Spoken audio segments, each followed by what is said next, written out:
बाकीच्यांनी mics बंद करून घ्या बाकीच्यांचे.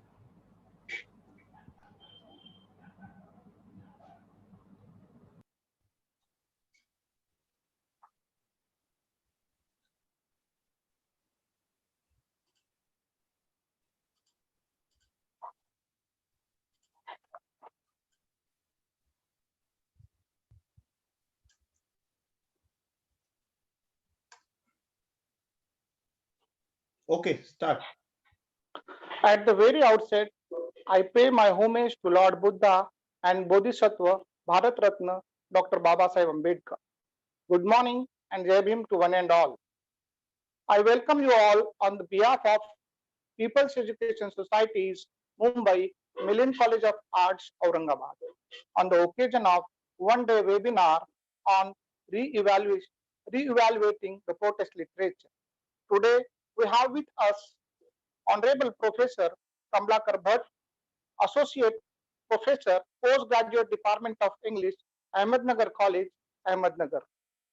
One more eminent personality we have with us, Honorable Professor Dr. Mustajib Khan, Department of English, Dr. Babasaheb Ambedkar Marathwada University, Aurangabad.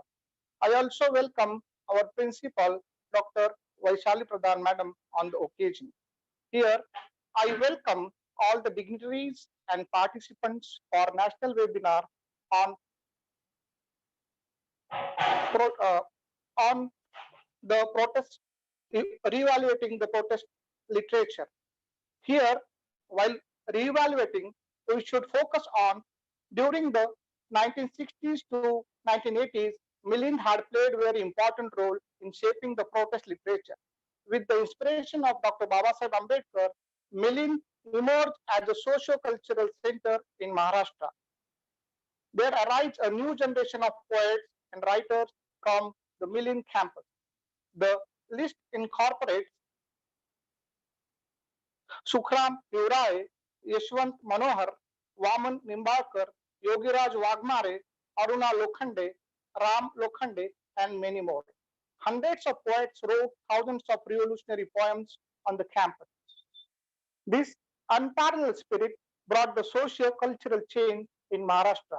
Later, the literary movement not only shaped the literary world in India, but the world too. Dalit literature became the symbol of change and revolution. But in the postmodern times, the complex absurdity of contemporary life, loss of faith in political and moral authorities increased the complexities in human life.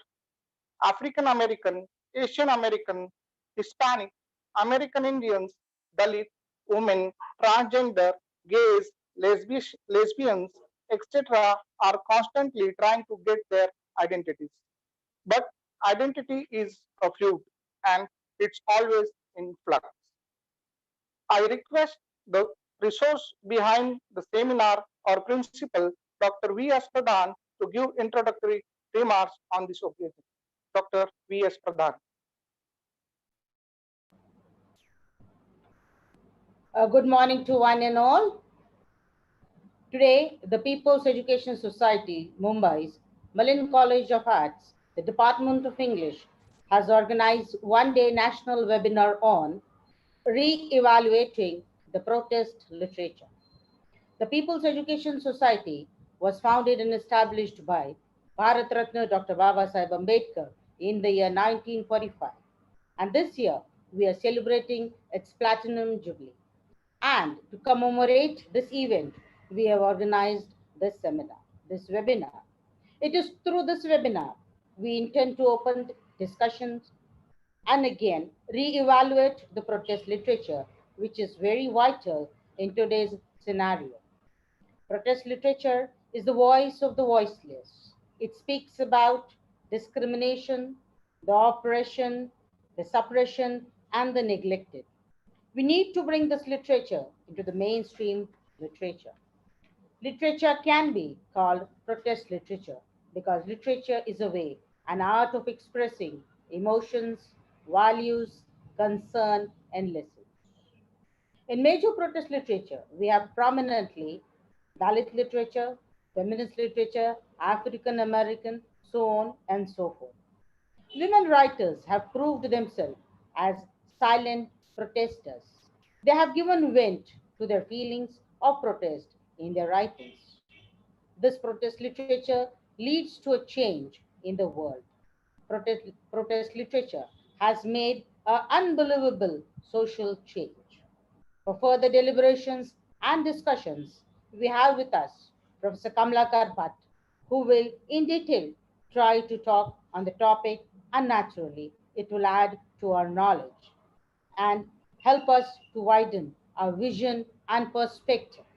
Yes, and we are happy to have with us my great friend and the faculty professor Mustajib Khan from the Department of English, Dr. Babasaheb Ambedkar, Marathwada University, a scholar who also shoulders the administrative responsibility of the Director Students Welfare.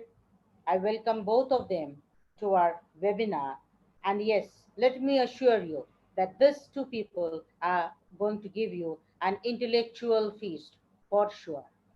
Last but not the least, I once again welcome both of them and avail this opportunity to thank them for having accepted our invitation. I appreciate the overwhelming response to our webinar, so I welcome and thank all the participants. Without them, this webinar would not have been possible. Thank you. Good day. Thank you very much, madam, for wonderful introductory remarks. Now I request Dr. Kendre to introduce today's chief speaker, Honorable Dr. Kamalakar Bhat, sir.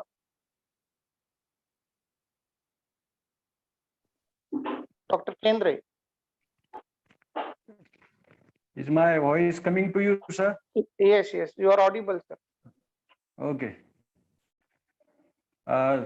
This webinar organized by Milind College of Arts on re-evaluating protest literature has provided me a golden opportunity to introduce our guest and keynote addressee, Professor Dr. Kamalakar Bhat, sir, who is serving as an associate professor in Ahmednagar College of Ahmednagar and is known for his mighty feats in the literary circle. He is not only a committed and passionate teacher, but also a diligent and dedicated researcher. As a researcher, he has illuminated and steered lives of several MPhil and PhD scholars. He has done exceedingly well in publishing his research articles in various national and international journals. In spite of his multivalent texture, he could develop a peculiar taste for areas such as cultural studies, literary theory, and philosophy. He is one of those intellectuals who prefer to be the voice of the oppressed, marginalized, and victimized people. His consciousness often compels him to give way to his feelings about the reactions and responses of the unfortunate, aggrieved, and disadvantaged people in their own literary works. He speaks extensively on protest literature, which is predominantly known as Dalit literature in India. As a consequence of his inclination towards protest literature, he published a collection of translation of Namdev Dasal's poetry. Professor Dr. Bhat sir is known to be a multilingual and celebrated for his translations in Kannada, Marathi, Urdu, Hindi, and English. In that regard, he has published as many as 3 collections of poems in Kannada language. He is known for his dexterous editorial work with an online multilingual literary journal and also with Manipal Universal Press for the publication of a collection of essays, The Word in the World. From his massive work in the academic and literary sphere, he plays an active role in various newspapers and magazines as a columnist who writes for the upliftment and empowerment of the deprived and miserable beings. Friends, today, against the backdrop of this global pandemic, we are having such an outstanding and knowledgeable guest whose speech will be an intellectual feast for all of us. So let us have it. Thank you. Over to Gavli, sir. Thank you very much indeed, sir, for your wonderful introduction to our today's keynote addressee, Honorable Gracious Speaker, Dr. Kamalakar Bhat. Now, may I request Dr. Kamalakar Bhat to deliver his speech.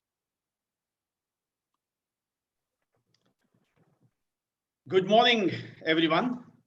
At the outset, I would like to thank Milind College and especially Principal Dr. Vaishali Pradhan for taking this initiative to organize this webinar on re-evaluating protest literature.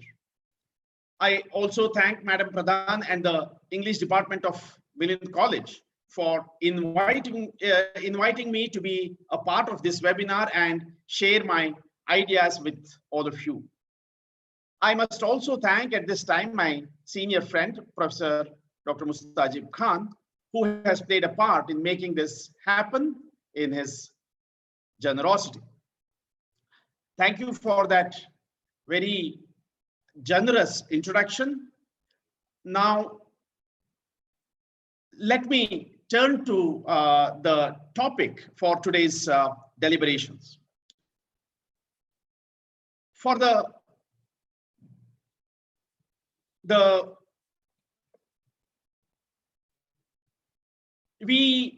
it is true that we are all living in very difficult times. Many have lost their loved ones. Innumerable people have lost their jobs, their primary means of livelihood. We have witnessed one of the most appalling human tragedies when lakhs of migrant workers walked thousands of kilometers home. I say all this because it makes us more alert to the responsibility we as students and teachers have at times like these. We can't afford to simply moan at the sad situation sitting inside our homes. We need to seriously respond to this crisis in whatever ways we are equipped with. One such method that we can resort to is by producing responsible knowledge. I think the topic for today's webinar gives us such an opportunity. Why is it important to think seriously today about a topic such as protest, especially the students? Here, allow me to start sharing my PPT at the backdrop. Yes. We are all familiar with the significant role that students have always played at crucial times in the history of any country. Think of the student movements that swept the world around 1968. The student movement leading to the Naxalbari phenomenon, the contribution of students to Jayaprakash Narayan-led campaign against dictatorship in late 1970s, the student movement in Tiananmen Square, the Arab Spring, and right up to the recent student movements across India. We understand how protest and students are synonyms.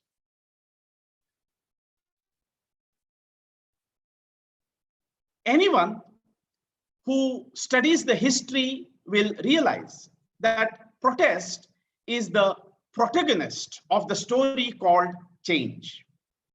The world has reached here, I mean democracy, after thousands of years of effort for change. And mind you, this effort has taken the lives of countless individuals, has consumed millions of families, villages, cities, and even states. But change did happen. For the better, no doubt. Slowly, step by step. And at each of those steps, there were people who engaged in protest. At a loss to their own effort, their families' comfort, and not only comfort, but even life. If you want me to give you an example in the form of a symbolic image, then just recall Socrates consuming poison. Yes, protest is by far the most important tool that individuals, people use in order to force change. Bharat Ratna Dr. Baba Sahib Ambedkar has left this very important message to us. He told us to educate ourselves, mobilize, and also agitate, be agitated, and to engage in agitation. No society changes because of its rulers. Rulers always say they are the ones who are changing the country. It's always the people who force the rulers to allow change to happen. And the tool that people have in order to force their rulers to change is protest. That's why we, students of literature, wherever we look, we discover the presence of protest in literature. Almost all works of literature have protest in them in one or the other form. Now, does that make all literature protest literature? My answer would be no. And in today's presentation, that will be my theme of arguing that to re-evaluate protest literature, we must understand the distinguishing characteristics of protest literature rather than, associating with any elements of protest in all literature. Therefore, my effort today will be to try and differentiate between protest in the literature and protest literature. Though all literature may have protest in them, but not all literature are protest literature. Thus, I will attempt to do three things in this presentation. Offer a characterization of protest literature by attending to its nature. Secondly, list its function. And thirdly, I will offer an argument about protest literature as being part of what I will call protest culture. Now, before I go any further, let me read a small poem in order to briefly answer the question, why should there be protest in literature?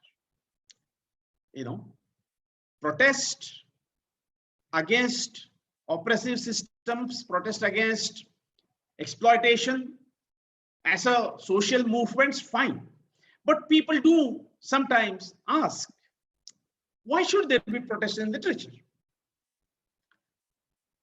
This poem by a Hindi poet called Gorakh Pandey, I think, would answer it quite well. Let me read it. Raja bola raat hai, Rani boli raat hai, Mantri bola raat hai. Raja bola raat hai, Rani boli raat hai, Mantri bola raat hai, Santri bola raat hai, ye subah subah ki baat hai. My friends, it is precisely this fact that people are always taken for a ride by those in power, by the rulers, by the establishment, by what we may call as the state apparatus. They're all the time lying to the people. They are misleading the people so that they can hide the reality from people. As this poem by Gorakh Pandey clearly intimates, protest is precisely against such, let us say, illusions and delusions created by powers that be.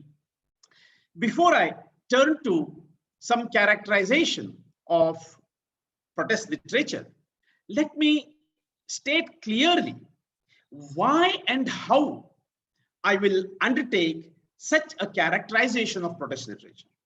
Knowledge necessarily requires differentiation. Without differentiation, we will end up with a lot of identical phenomena, disabling us to sufficiently understand any of them. Once we employ differentiation, we must immediately remember it is only a strategic move and not a definitive or fixed description. Because differentiation must remind us of the tentative nature of any procedure of knowledge. And hence, we must also try to raise questions about knowledge thus produced, so that a sharp probity is maintained. No knowledge is final, no knowledge is universal. Probity, constant questioning, is the only way of maintaining some kind of, let us say, alertness in us.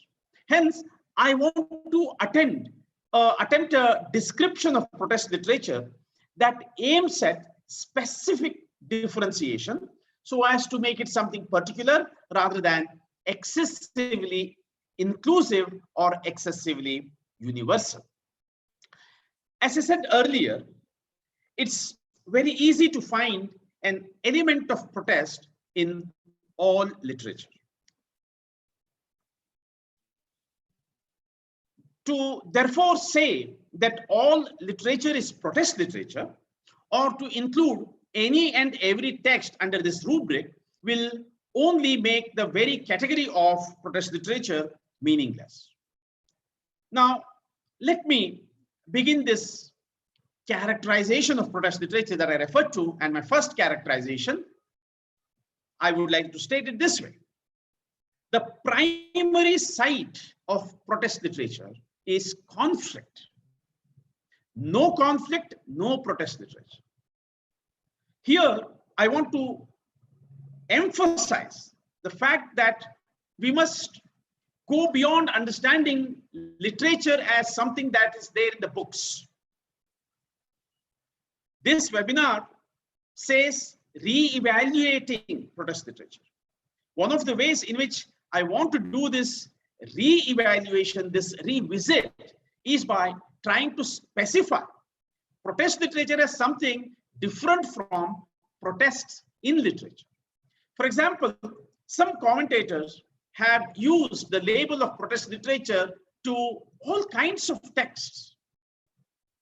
People have called even Rushdie's Midnight Children, an excellent novel, no doubt, as protest literature, or Kiran Desai's Inheritance of Loss also as protest literature. We may, if we look carefully, find some form of protest even in a romantic poem, in a romantic love poem, say a film song, protest against this or that. But as I have already stated, that is no reason to mark it as a text of the type of protest literature. All literature is protest is a famous statement by Richard Wright, the author of famous African-American novelist Richard Wright, the author of Native Son, and many other well-known novels, was the one who said all literature is protest. All literature is protest in the sense that all literature is political.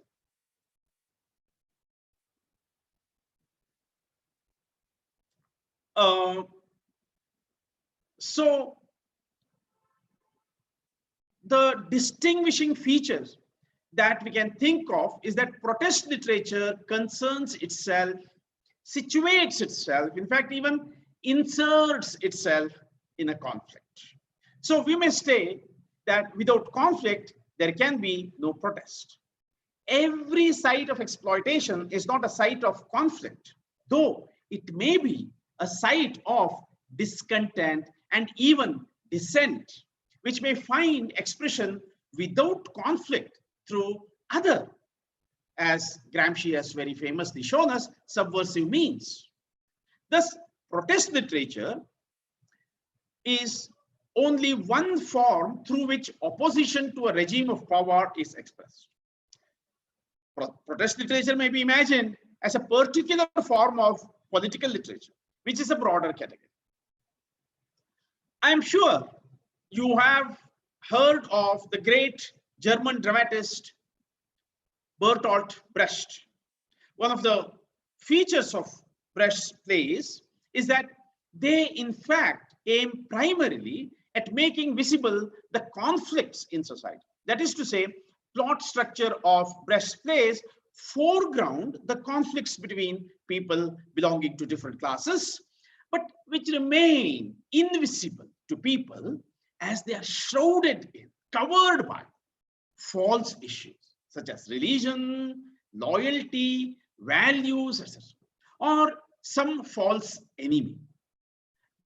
Brecht, through, as Angela Davis in an interview very clearly points out, how the racism in America, it is in the context of America, she was speaking there, racism in America, somewhat like that, caste system in India, is a way of keeping people, have conflict amongst themselves so that the real oppression goes unnoticed. So Brecht, through his plays, tried to call people's attention to the conflicts and tried to make them take the responsibility of thinking about such conflicts by keeping his plays open-ended. He felt, Brecht is famous for leaving the conclusion of the play to the imagination of the audience.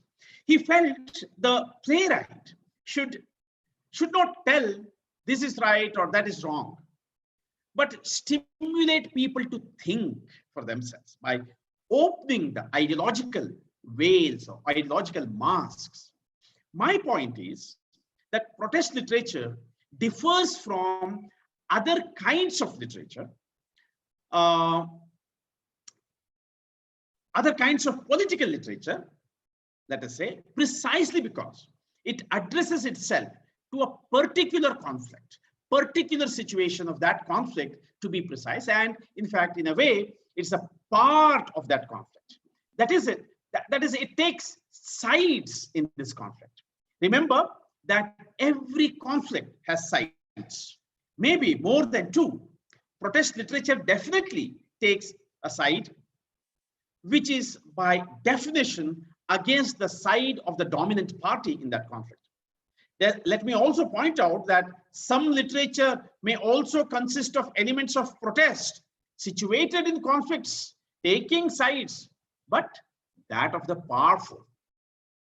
For example, let me take an example from a distant place, though contemporary, in the context of Black Lives Matter movement. There are those who raise slogans like all lives matter.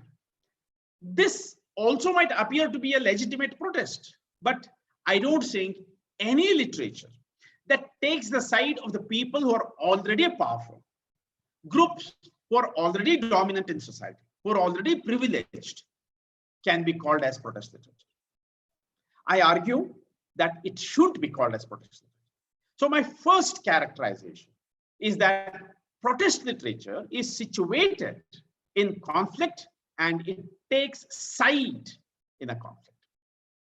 In fact, its very purpose is to take the sides of those who are not powerful. Now, one of the second characterization that I want to offer is that protest literature, as I said earlier, is not limited to books and to printed pages. Very often, when we think of literature, when the word literature is mentioned, we primarily think in terms of the printed medium as such. Print medium is neither unique to literature, nor that is the only medium of literature. A little bit of thinking will make it clear to us that we receive literature in many other medium as well. And protest literature, in fact, is one such which tends to be emphatically, kind of get circulated through multimedia.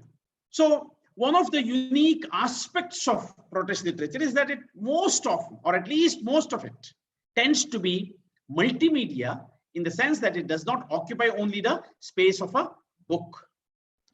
Protest literature is very often associated with the protest movements, or at least a lot of protest literature is adopted by social movements. As conflicts are enacted in public and require a form of communication that reaches out to the mass, it is but obvious that any mass movement requires a form of communication that inspires and informs the participants, impacts them deeply enough to provoke their active participation in and continued commitment to the cause of that movement. Protest literature comes handy in such situations, especially songs. In many cases, songs tend to strengthen the bonds between the participants in the protest movement, act as a means of keeping everyone alert, intensify the purposefulness of the protesters, and keeps up their spirit. Excuse me.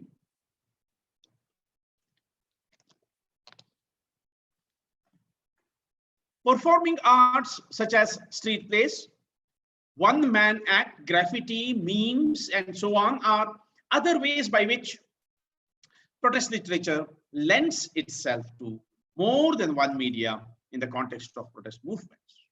I'm sure you can easily remember in this context the strong tradition of the Lok Shahirs of Maharashtra.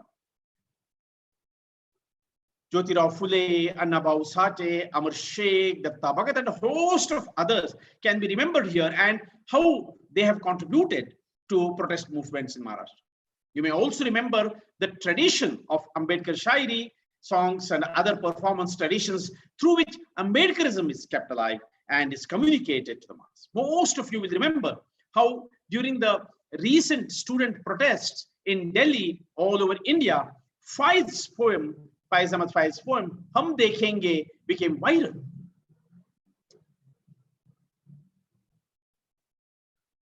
The song has now achieved a cult status. It has been adopted beyond its original context, but adopted to each new context by diverse protest movements. I would have liked to, play here the rendering of this Faiz song, Hum Dekhenge, famously by Iqbal Bano, which was during the rule of Zia ul Haq. In fact, Faiz Ahmad Faiz wrote this against the dictatorial rule of Zia ul Haq, and defying the military dictates. Iqbal Bano sang it in a get-together where they were celebrating the second death anniversary of Faiz, and it was smuggled. In fact, it was smuggled out of Pakistan, that recording, and that's how this song became internationally well known. I'm sure all of you have heard this, Hum Dekhenge. Let me kind of read this. I'm not a very good reader of Urdu, but Professor Mustajib Khan can correct me here, or somebody else among the audience if I make any mistake. So here we go. I'll read just one or two stanzas of this, 1 or 2 stanzas of this nazm. हम देखेंगे, लाजिम है कि हम भी देखेंगे वो दिन के जिसका वादा है, जो लोहे अजल में लिखा है। जब जुल्म सितम के कोहेगरा रूई की तरह उड़ जाएंगे, हम महकूमों के पांवों तले ये धरती धड़ धड़ धड़केगी, और अहले हुक्म के सर के ऊपर जब बिजली कड़कड़ कड़केगी, हम देखेंगे। लाजिम है कि हम भी देखेंगे। जब अर्ज़े खुदा के काबे में सब भूत उड़वाए जाएंगे, हम अहले सफा मरदूदे हरम मसनद के बिलाए जाएंगे, सब ताज उछाले जाएंगे, सब तख्त गिराए जाएंगे।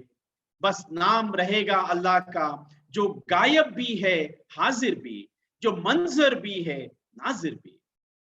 उठेगा अनहलक का नारा, जो मैं भी हूं और तुम भी हो, और राज करेगी खल के खुदा, जो मैं भी हूं और तुम भी हो। Forgive me if I made any mistake in pronouncing some of the words.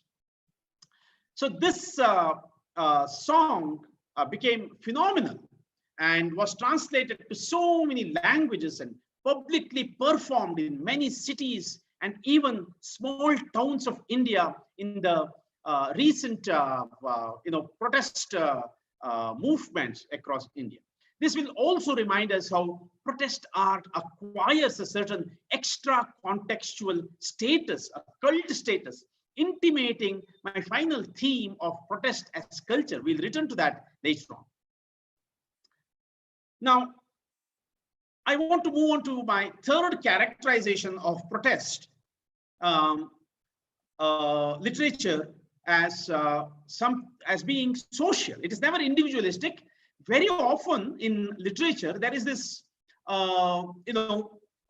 debate about whether it is individualistic or whether it is social. Now, when we consider protest literature, we realize that it is definitely not individualistic. In fact, protest literature explores the myth of the artist as an individual genius, artistic expression as an individualized process.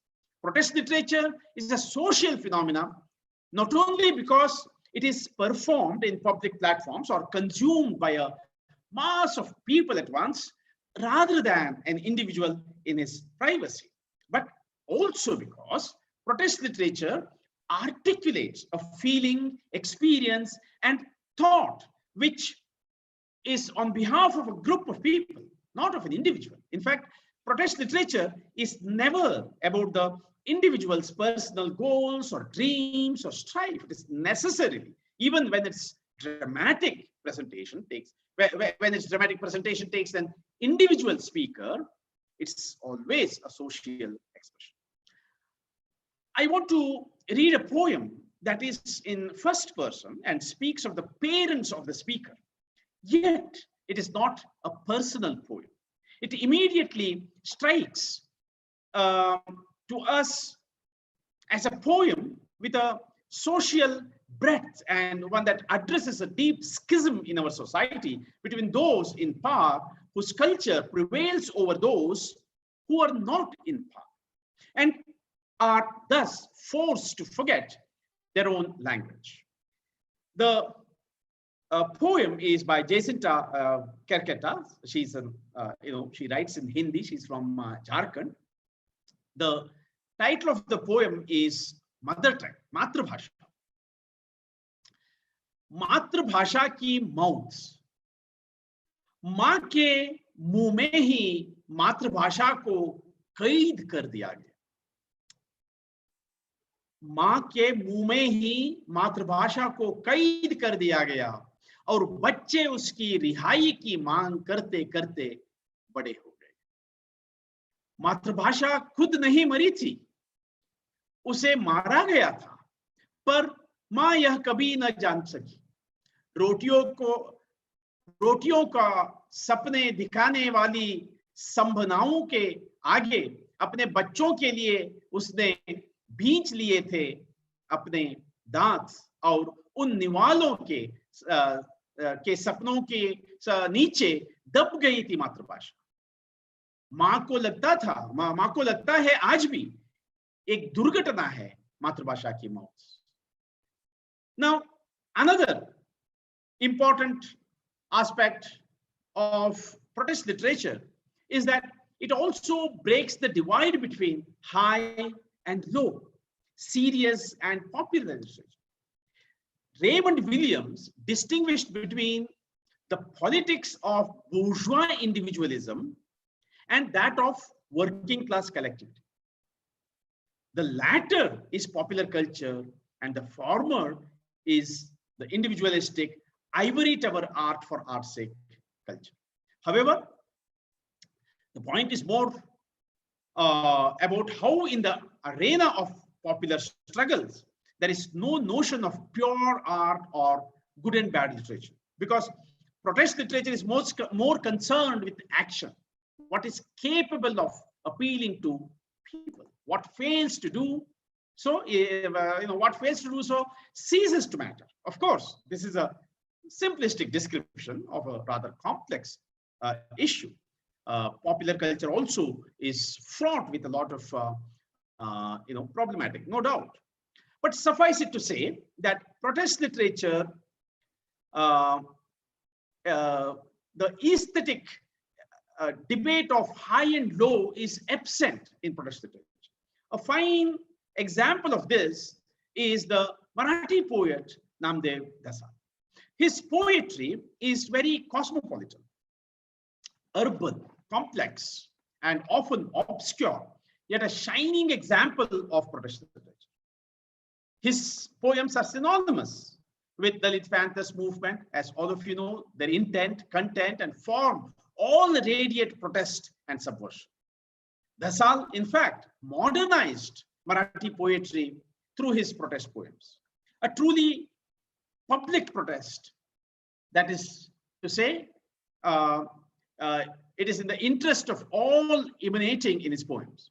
Now, I would have loved to play the recording of Dasal reading some of his poems here, but I have been technically constrained, and the recordings I have, I'm unable to play. I'm sure many of you are familiar with Dasal's reading of his poetry. I specifically wanted to read out two of his very well-known poems, Yetla Pratyek Hangama and Raktat Petlelia Aganit Suryano. These two poems I wanted to read out. I'll just mention them and you will be able to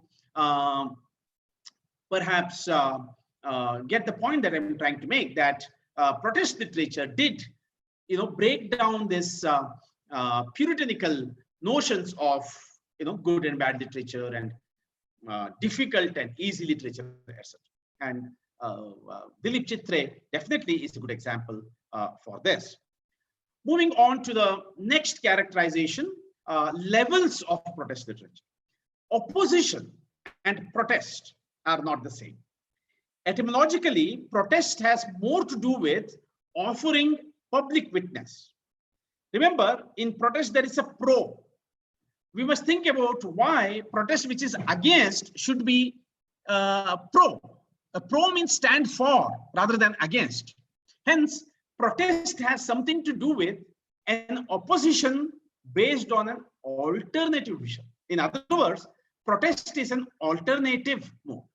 Protest word comes from the Latin word protestere, which etymologically suggests, which has etymological roots in something that is public and also of witnessing. To engage in protest is to offer public witness. Many dictionaries stress the oppositional side of protest, protesting against, but protest, as the prefix pro suggests, can also be presentational, putting forth a positive alternative or creative vision. Protest literature can thus be associated with those literatures that are a part of movements with alternative vision, not just criticism, not just dissent or opposition, or even discontent. Criticism, dissent, opposition, discontent definitely are qualities of protest literature. But there may be literature which has dissent, discontent, etc. But still, it may lack alternative vision. And if it lacks alternative vision, perhaps we should not call it protest literature. That is political literature, no doubt. It is, let us say, it counters, no doubt. But still, we need something very specific, a very specific definition of protest literature. When seen as protest literature, a literary work implies insignificance of its author, common cause of the society, a socially useful way of deploying imagination to the aid of visualizing an alternative way of resolving the conflict. Not all protest literature are ethically on the same plane. Protest literature may demand equality of all people or human life for all beings. Some other protest literature may demand that a book be burned because it insults a character who belongs to their caste, or protest against calling Godse to be a bad person for killing Gandhiji, etc. So we have to be very careful in identifying what is and what is not protest literature. Just the presence of protest cannot be called as protest literature. Let me state clearly the particular way I have specified protest literature. It's a type of political literature that is situated in a particular contexts of social strife. Protest literature is a means of participating in collective social action through the being of literature. Now, this discussion has necessitated that we attend to the different levels of protest literature. I want to mention 3 of the levels: activist, pedagogic, and symbolic. Activist protest literature is that which emerges from within social movements or composed specifically for a particular protest movement. They are, by and large, in circulation in public space rather than in the form of books in library. They are, so to speak, tools of a protest movement. The Lok Shahir, again, are the best example, as also many street plays.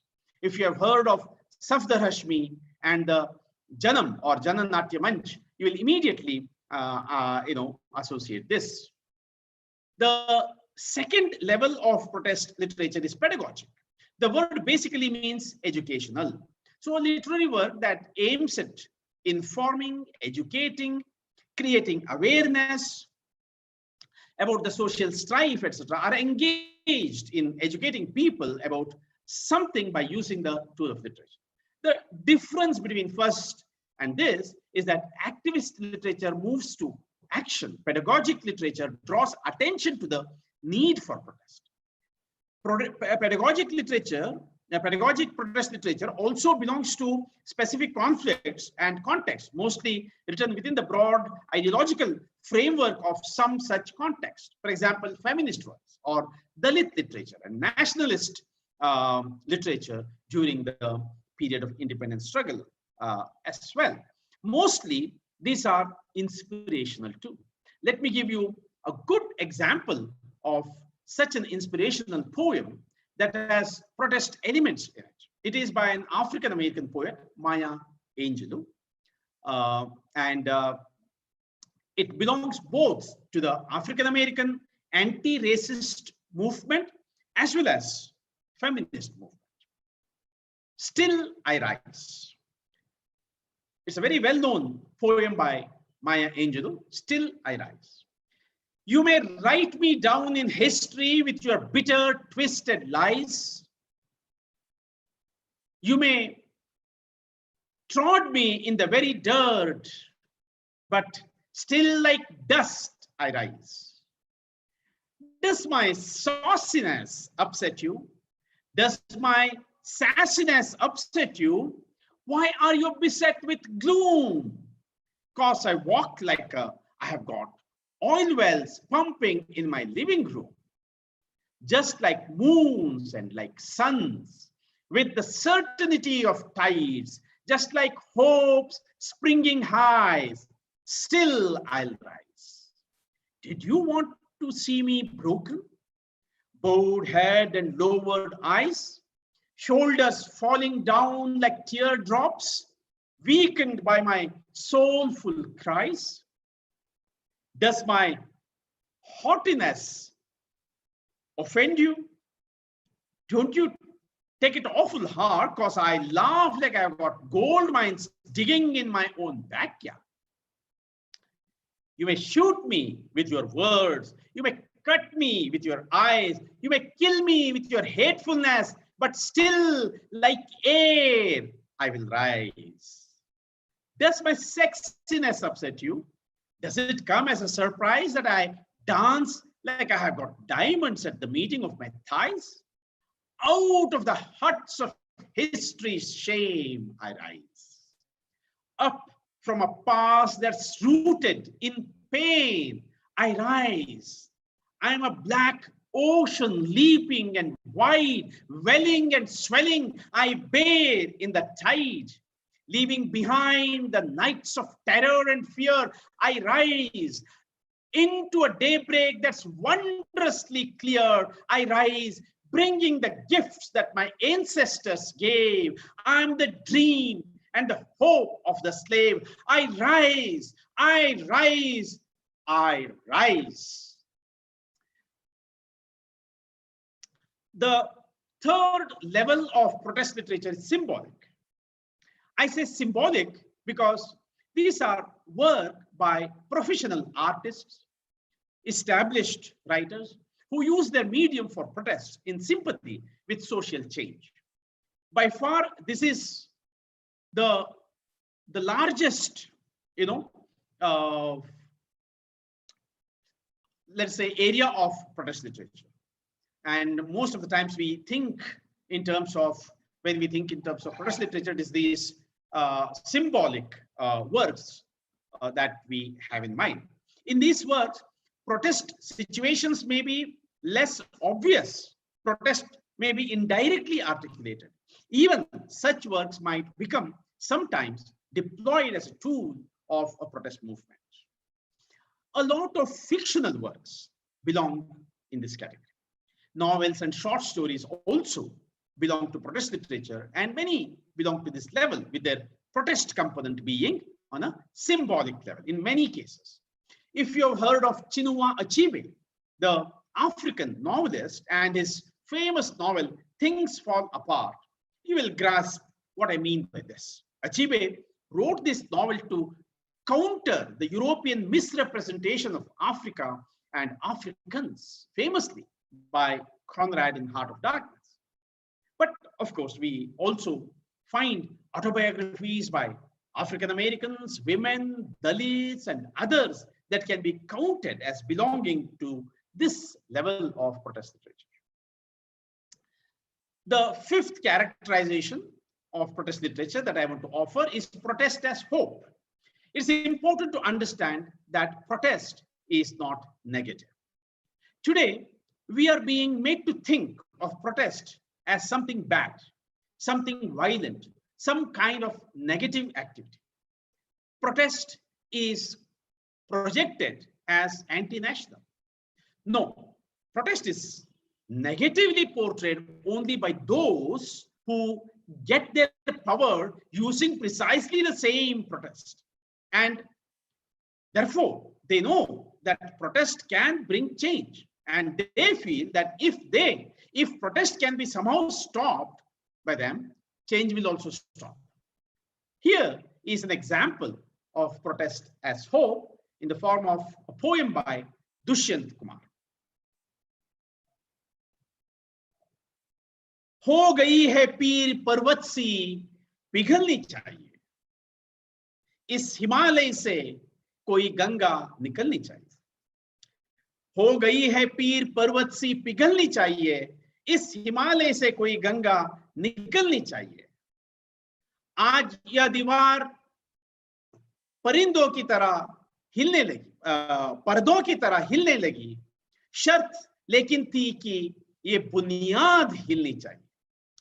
हर सड़क पर, हर गली में, हर नगर, हर गांव में हाथ लहराते हुए हर लाश चलनी चाहिए। सिर्फ हंगामा खड़ा करना मेरा मकसद नहीं।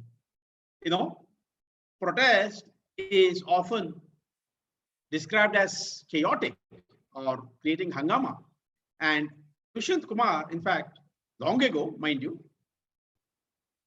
has very clearly pointed out that protest is not really something negative. सिर्फ हंगामा खड़ा करना मेरा मकसद नहीं, सारी कोशिश है कि ये सूरत बदलनी चाहिए। Change, that's what protest is all about. मेरे सीने में नहीं, तेरे सीने में सही, मेरे सीने में नहीं तो तेरे सीने में सही, हो कहीं भी आग लेकिन आग जलनी चाहिए। Friends, that's how Dushyanth Kumar had visualized the idea of protest. Now, I have elaborated the concept of protest literature in great detail. My purpose was to see protest literature as a particular kind of multimedia literary phenomena that's rooted in specific contexts of conflicts and foreground opposition by presenting an alternative vision of society. Now, briefly, let me mention some of the functions of such protest literature. It's not an exhaustive list.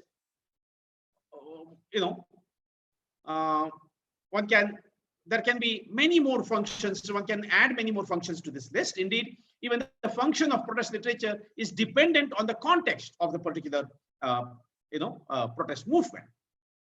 So, as my slide here says, to intellectually and emotionally support the oppressed in order to give them confidence about their own identity, their own culture, their lifestyle, to attack or support a particular side in a conflict or agitation born of a conflict.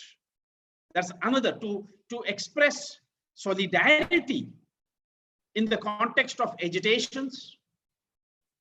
Thirdly, and this is the one that very often we all know how protest literature circulates in this manner, to raise consciousness about social evil and to inspire people to action. And I think, lot of Dalit literature, Dalit poetry, for example, and Lok Shahir's works are all aimed at this, to express and communicate opposition to oppression, injustice, exploitation by those in dominant positions in society, to create new perceptions of social reality. As I've said already, protest literature emphasizes the alternative perceptions of social reality. Protest literature may sometimes be against those in rule. I mean, it might be against the government policies or government, let us say, decisions. But sometimes it may target some other social force and not necessarily the government. And the government may be sympathetic towards protest, towards the protester. In fact, protest literature is anti-establishment, but not necessarily anti-rule, the ruling establishment as such, anti-ruler as such, anti-government as such. All the time, there are instances where social forces have played a major, role in oppression than even the government. Government has sometimes, not all the time, there have been many instances of people having to fight for change, for even with the government. And now let me illustrate the chief function of protest literature which is arousing people into action against social evils, injustice, and oppression, and inspire, primarily creating confidence, making them conscious, the consciousness raising function of protest literature, by calling your attention to a poem that I'm sure all of you are familiar with, Baburao Bagul's Veda Adi Tu Hotas. This fantastic poem, He Mansa, Veda Adi Tu Hotas, Vedaच्या परमेश्वरा आदी तू होतास, पंच महाभूतांचे पाहून विराट विक्राळ रूप तू व्यथित व्याकुळ होत होतास आणि हात उभारून तू याचना करीत होतास.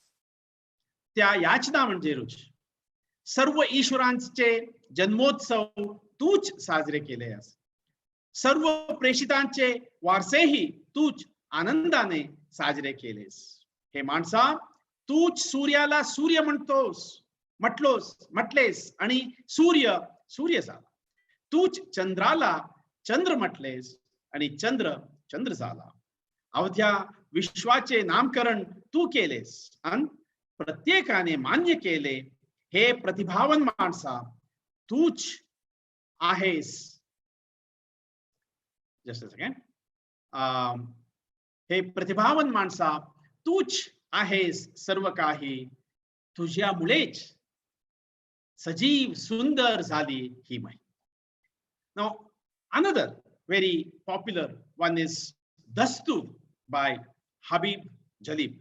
This again, I wanted to play Habib Jalib reciting this, but unfortunately, I'm constrained by the technology. So let me read at least a few lines from this very, very beautiful, very powerful, nazm. दीप जिसका महल्लात ही में जले, चंद लोगों की खुशियों को लेकर चले, वो जे साये में हर मसल्लत के पले, ऐसे दस्तूर को सुबह बेनूर को मैं नहीं मानता, मैं नहीं मानता. मैं भी खायक नहीं तख्ते दारा से, मैं भी मंसूर हूं कह दो अगियार से. क्यों डराते हो जिंदा की दीवार से, जुल्म की बात को, जहल की रात को मैं नहीं मानता, मैं नहीं मानता. फूल शाखों पे खिलने लगे तुम कहो, जाम रिंदों को मिलने लगे तुम कहो, चाक सीनों के सिलने लगे तुम कहो.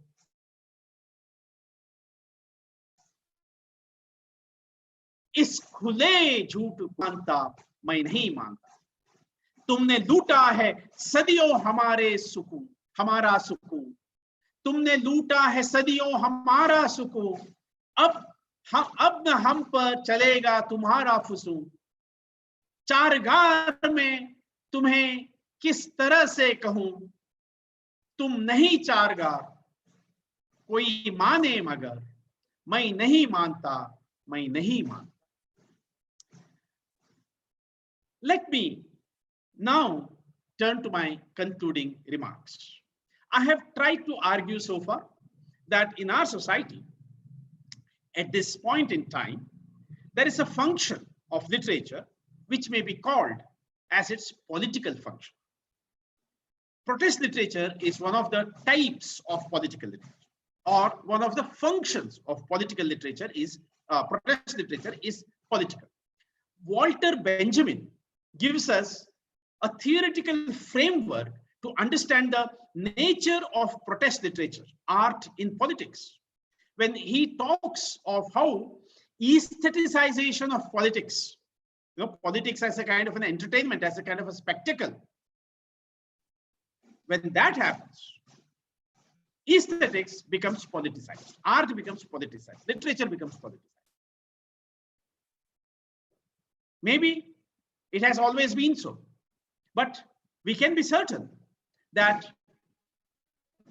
about our own contemporary context, that protest has become a necessary tool to effect constructive change in our society. Protest is not about violence.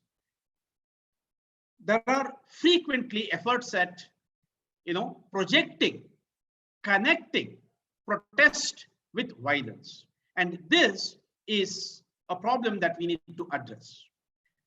We time and again see that our society is unfair, unjust, cruel to some people, while some others, less in number, have all the privileges. Protest is about such social evils and injustice in society. And then these oppressive aspects go beyond a level. That is when people begin to turn literature also as a tool.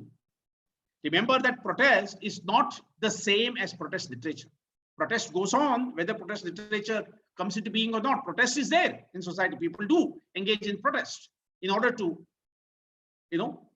change the society, improve the conditions of society. Protest literature joins this movement. There's a wider discourse of protest, which includes speech, action, meetings, mobilization, creating awareness, and then drawing the attention of the society to the need for change, going to, being jailed. Think of Bhagat Singh being punished with one's life. So in this large ongoing social action, literature acts as an intellectual force field. And thus, we can say that literature is a member of this wider popular culture of protest. I submit to you, my friends, that this is one way of understanding or re-evaluating protest literature as a specific function of a wider popular culture of protest. I thank you all for your gracious attention. You may ask questions, or you may type questions in the chat box, or you may share your comments. I also, once again, wish to thank Dr. Mustajib Khan, Dr. Vaishali Pradhan, and all the faculty members of the Milind College, especially the English department. Let me end by reciting the quintessential protest poem, Pash. मेहनत की लूट सबसे खतरनाक नहीं होती, police की मार सबसे खतरनाक नहीं होती, गद्दारी लोभ की मुट्ठी सबसे खतरनाक नहीं होती, बैठे बिठाए पकड़े जाना बुरा तो है, सहमी सी चुप में जकड़े जाना बुरा तो है, पर सबसे खतरनाक नहीं होता। सबसे खतरनाक होता है मुर्दा शांति से भर जाना। When we don't protest against oppression, injustice, that is what Pash in this poem points out as being खतरनाक। सबसे खतरनाक होता है मुर्दा शांति से भर जाना, न होना तड़प का सब सहल कर जाना, घर में निकलना काम पर, घर से निकलना काम पर और काम से लौटकर घर जाना, सबसे खतरनाक होता है हमारे सपनों का मर जाना। Thank you all very much, and with that I take your leave. Thank you, stay safe and take care.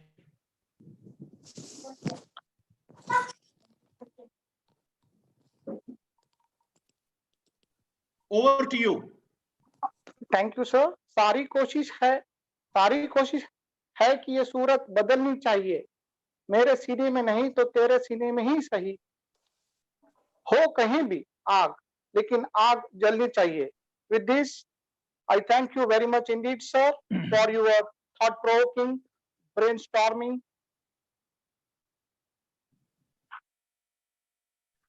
all-comprehensive, inspirational speech. Thank you very much indeed, sir. I have a small announcement for the participants that if they have any query, any questions, you must put it in the chat box so that Honorable Speaker Dr. Kamalakar Bhat will answer two questions only at the end of the webinar. Now I request Dr. Kendra sir to introduce the chairperson of today's webinar, Honorable Dr. Mustajib Khan, Professor, Department of English, Dr. Babasaheb Ambedkar, Marathwada University, Aurangabad. Over to you, Kendra sir. Okay. At the very outset, I must say that it is my privilege to introduce our guest and chairperson of this virtual session, Professor Dr. Mustajib Khan sir, on the online platform of this webinar organized by Milind College of Arts on re-evaluating protest literature. Professor Dr. Mustajib Khan sir, who is serving as a professor in Department of English and is also Director of Board of Students Development and Director of Foreign Students Cell of Dr. Babasaheb Ambedkar Marathwada University, is one of the dearest and well-regarded figures among the faculty members of the university. He possesses 26 years of teaching experience and has done outstandingly well in the field of research by completing UGC's major research project and by supervising 10 PhD students and 15 MPhil students. He has presented 50 research papers in national and international seminars and conferences, as well as published 25 research papers in reputed national and international journals. Dr. Khan sir is a multitasking and multifaceted being, and his area of specialization is British literature, Indian writings in English drama, theater and film studies. He is innately and instinctively an artist in terms of technical and non-technical activities on the stage. In that regard, he has delivered lectures on fine arts, dramatics, and music at several intellectual gatherings, as well as acted as in charge of light designing at various stage events. Because of his exuberant attitude and competent approach, he was assigned to shoulder major events such as Ahvan 2009, Indradhanush Youth Festival 2007, and Indradhanush Youth Festival 2016. His administrative and technological talent has been repeatedly trusted by the university administration, as he was made member of IQAC, member of NIRF steering committee, and member of website designing committee. Apart from his numerous research and extracurricular activities, he has functioned as a member of editorial boards of various publications and produced a plethora of articles and literary works, including 2-act plays such as Payal Tiri and Speechless, as well as 1-act plays such as 62, 71, 99, Ityadi, and Baby Shop. No wonder if such a phenomenal performance attracted the attention of several institutions and authorities, as many awards and positions have been conferred upon him, including Cultural Ministry of Government of Maharashtra's Award for Best Light Effects for 5 times, Shikshak Pratibha Puraskar, Executive Council membership of Indian Society for Theatre Research, and life membership of the Association for the Study of Literature and Environment, New Delhi. We are having such a dazzling and dynamic chairperson for this online session that no one would like to skip literally a single word of him. As we all are desiriously keen to listen to him, I must conclude at this juncture. Thank you. Over to Gauri sir. Thank you very much, Kendra sir. Now may I request a versatile personality, modern academician, wide and profound speaker, Professor Mustajib Khan sir, to deliver his speech. Yeah, good afternoon. First of all, it's my pleasure to chair the session, and I'm overwhelmed by the responsibility shouldered on me by the principal, Dr. Vaishali Pradhan, and Milind College of Arts. In fact, indeed a great pleasure to listen Kamalakar Bhat with his beautiful style of explaining each and everything very minutely. In today's keynote address, as all of us have witnessed it very well, that Kamalakar Bhat has opened up with a large canvas, taking it from Socrates to Pash, taking all the protest writers together. His ideas of making it as a function, and what are the characteristics of this protest literature, how it functions, how it works. Kamalakar Bhat has presented it in such a convincing way that now we can easily understand and how we can easily reevaluate once again the protest. In fact, I can say that we are very well equipped with so many different ideas that Kamalakar Bhat initiated.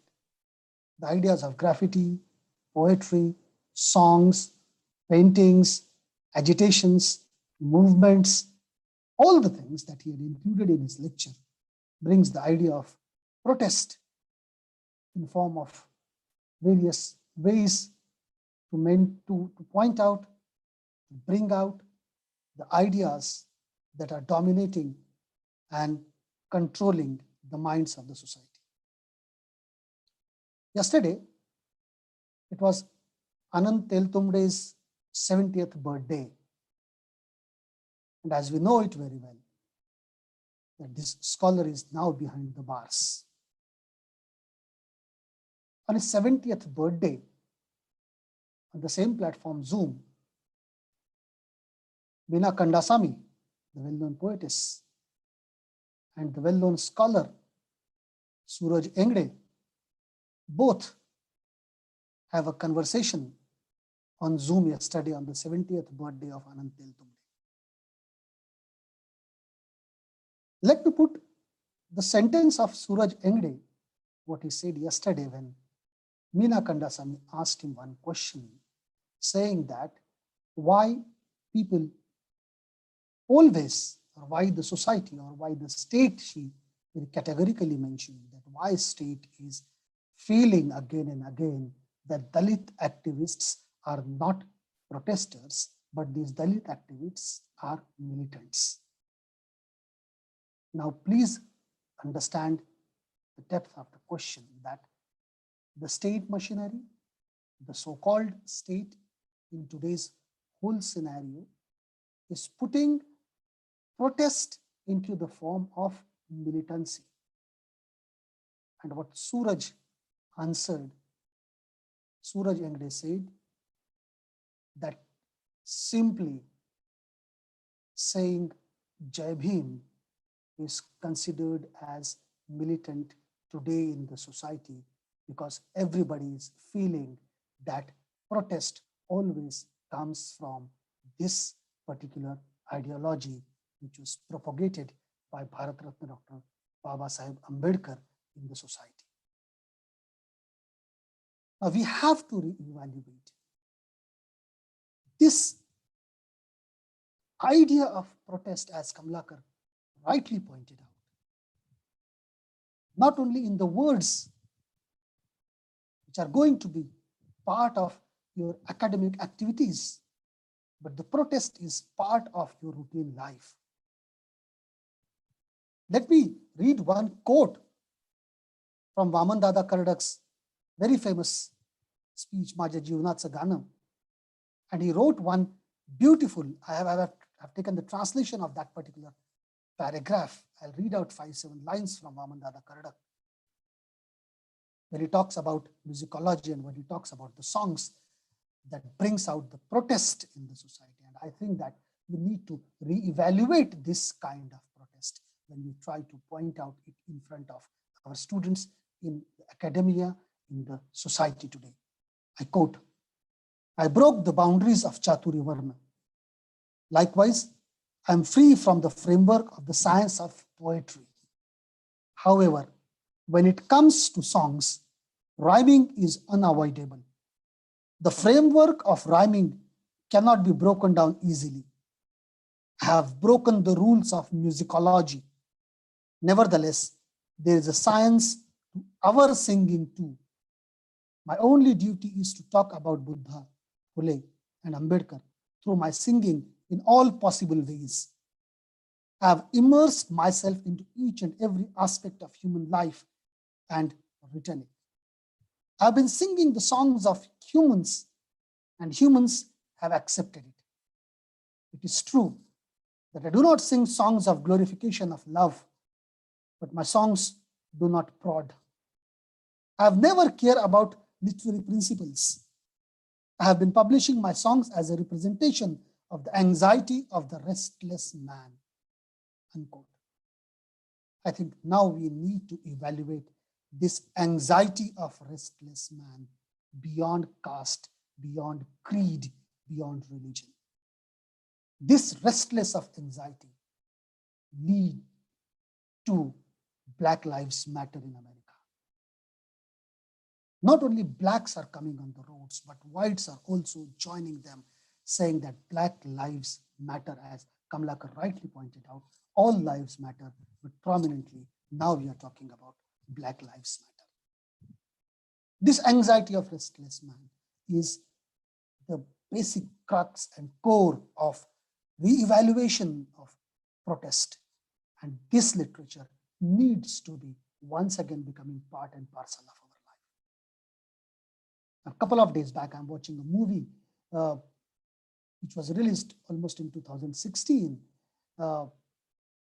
based on some unpublished works of James Baldwin. And the title of the movie is I Am Not Your Negro. And if you watch this, what James Baldwin is talking about, the sort of anxiety after the death and after the murder of his three friends, Martin Luther, then Martin Edgar, and I'm forgetting one more name, these three friends which died, which was shot down by the white racist people in America. James Baldwin is talking about, and James Baldwin in that movie mentioned one thing: white is supremacy, white is capitalist. We need to fight against this white. And that's why we need to understand that this anxiety that makes man restless need to be evaluated once again. Meena Kandasamy, I'll not take much more of time, but I'll point out, I'll read out one small poem, because Kamalakar has read all the poems which points out protest as part of literature. Right from Bertolt Brecht to Pasch, he brought all these poets alive in front of us. Unfortunately, due to technical reasons, that we are not able to listen the recitation of poetry by Namdev Dasal, but it would be a great feast if we listen Namdev Dasal's voice once again to understand that what sort of protest we are trying to find out in our system. What Meena Kandasamy, in one of her poems called Aggression, talked about, and I'm very much, you can say, rushed to read this poem, because after listening so many poems of Faiz and Pasch and Gorakh Pandey, everyone now, let us have this young poetess of India, what she is telling us in a poem called Aggression. Ours is a silence that waits, endlessly waits, and then usable to bear it any further, it breaks into wall. But not all suppressed reactions end in our bemoaning tragedy. Sometimes the outward signals of inward struggles take colossal forms, and the revaluation happens because our dreams explode. Most of the time, aggression is the best kind of troubleshooting. This is how we need to re-evaluate the protest literature, that it is not simply a conflict. I may take the liberty to take a step beyond what Kamalakar said of characterization of protest literature when he said that it is a conflict. I say now we need to re-evaluate conflict, moving beyond a step and pointing it out as an aggression. Now this conflict has converted itself into aggression, and now it's high time to re-evaluate this aggression in the forms of literature, in the forms of expression, in the forms of presentation. I appreciate the college once again to open the doors of protest literature, because it's a tradition of Milind and Milind campus, which brought this tradition back once again into this pandemic world, where everybody is now thinking whether this pandemic is real or unreal, what exactly it is. We need to understand the fact. I again and again used to say, Principal Ma'am, that ma'am, yours college is the pioneer or is the harbinger or the seed of Dalit theatre. Why not to once again re-establish this protest and re-evaluate this protest once again through your campus? I'm happy that you have started it to re-evaluate protest once again. Thank you one and all for listening. Thank you very much. Thank you very much indeed for your kind words and really apt words. Protest always comes from Jai Bhim. That is Jai Bhim ideology. It speaks a lot about Dalit literature, and sir, we are proud that Milind is the origin and we are the part of Milind. Now, may I request Gaikwad sir to propose vote of thanks of the webinar. Gaikwad sir. Sir, am I audible? Hello? Am I audible, sir? Yes, yes. Proceed. Okay, thank you. Yes. Hello and good afternoon to you all. At the very outset, I pay my tribute to Lord Buddha and the architect of our constitution, Bodhisattva Bharat Ratna Dr. Babasaheb Ambedkar. The best and beautiful thing in the world cannot be seen or even touched. They must be felt by heart. And thank you is one such a prayer among them. I consider it a great privilege to propose a vote of thanks to all the dignitaries who have witnessed this webinar, a memorable and successful event. Today, my words are not enough to express the gratitude. On behalf of our Milind College of Arts, I would like to thank our chief guest, Professor Kamalakar Bhat, head of the Department of English, Ahmednagar College, Ahmednagar, who graced us with the thought-provoking address, set a perfect platform for our college. As you quote, sir, सिर्फ हंगामा खड़ा करना मेरा मकसद नहीं, सिर्फ हंगामा खड़ा करना मेरा मकसद नहीं, सारी कोशिश है कि ये सूरत बदलनी चाहिए, मेरे सीने में नहीं तो तेरे सीने में सही, हो कहीं भी लेकिन आग आग जलनी चाहिए. Thank you very much, sir. I would like to thank Professor Mustajib Khan, sir, Department of English, Dr. Babasaheb Ambedkar, Marathwada University, Aurangabad, for chairing the session. Sir, your presence today is a great source of inspiration, and you have really raised the bar. I express my sincere thanks and gratitude to our principal, Dr. Vaishali Pradhan ma'am, for being the catalyst that stimulated us to do our best. I also extend my thanks to our vice principal, Dr. Santosh Burkul sir, and all the participants who participated in this webinar. We have been fortunate enough to be backed by a team of very proactive and dedicated staff of our college. I am immensely thankful to Dr. Shankar Gauli and Dr. Rahul Kendre sir for introducing today's guest. I would also like to thank Vinay Hatole, the technical expert who worked behind the scene to make this webinar successful. Before I finish, all the participants are requested to fill up the feedback form. After filling up the feedback form, you can leave the meeting. Thank you. Thank you one and all. Have a nice day. Over to you, Gauri sir. Thank you, sir. Thank you. Now you can leave the meeting. Everybody. Thank you, Bhat sir. Thank you, Mustajib sir. Thank you. Okay, thank you. Now leave the meeting. Thank you all. Thank you all.